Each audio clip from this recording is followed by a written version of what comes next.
I wasn't planning to stop. It was just a long drive home through the quiet roads of Vermont, the kind of place where the trees lean in and the wind feels older than time itself. I needed to stretch my legs, so I pulled over by a small, forgotten church. The stone walls were cracked, moss-covered, no one else was around. A simple wooden sign creaked in the wind. Behind the church was a graveyard, humble, scattered, and oddly peaceful. I walked through the rows slowly, not really knowing why, just drawn. The wind whispered between the trees, and the crunch of my boots on fallen leaves was the only sound. Then I stopped. In front of me was a grave.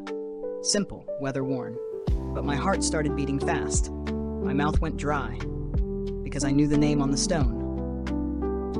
Michael Aaron Wells. Born 1871, died 1904. I don't know how I knew it.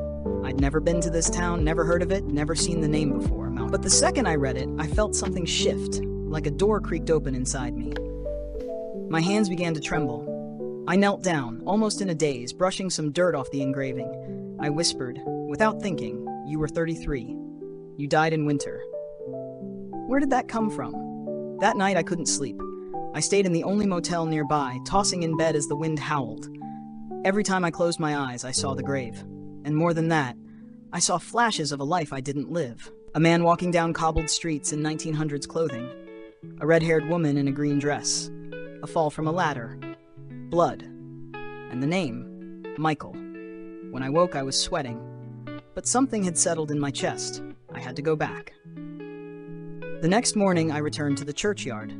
This time, an old caretaker was tending to the edge of the fence, trimming wild vines. I asked him about the grave.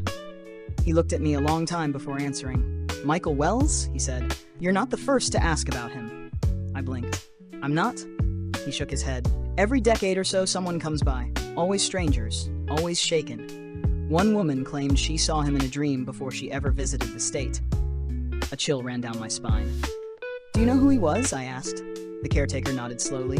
"Simple man. Worked with wood. Carved furniture. Fell from a barn roof one winter. No family left to bury him, so the church took care of it." I could feel tears welling in my eyes for reasons I couldn't name. I whispered again, "I remember the fall." The caretaker glanced at me. "Do you dream of it?" I nodded.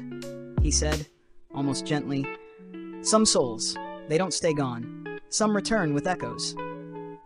I left Vermont that afternoon. I didn't tell anyone what happened. It felt too strange, too fragile to explain. But in the weeks that followed, I began carving wood. I don't know why. I had never touched tools before, but my hands moved with strange certainty. Muscle memory that didn't belong to this life. I built a chair, then a table, then a small curved box, almost identical to the one from my dreams. I recognized the patterns in the grain, the feel of the sandpaper, the weight of the hammer in my hand. And I began dreaming again. Not nightmares, memories. Sitting by a fire in a cottage, laughing with a woman whose name I still can't recall, but whose smile feels like home. Then falling, cold, the sky turning gray, and peace. I haven't been back to that grave. I don't think I need to, because somehow I carry it with me now. Not as a burden, but as something whole. A part of me that finally has a name. A name I shouldn't have known, but always did. Midnight Whispers is a place for kindred souls. If you feel like you found where you belong, please like this video and subscribe to the channel.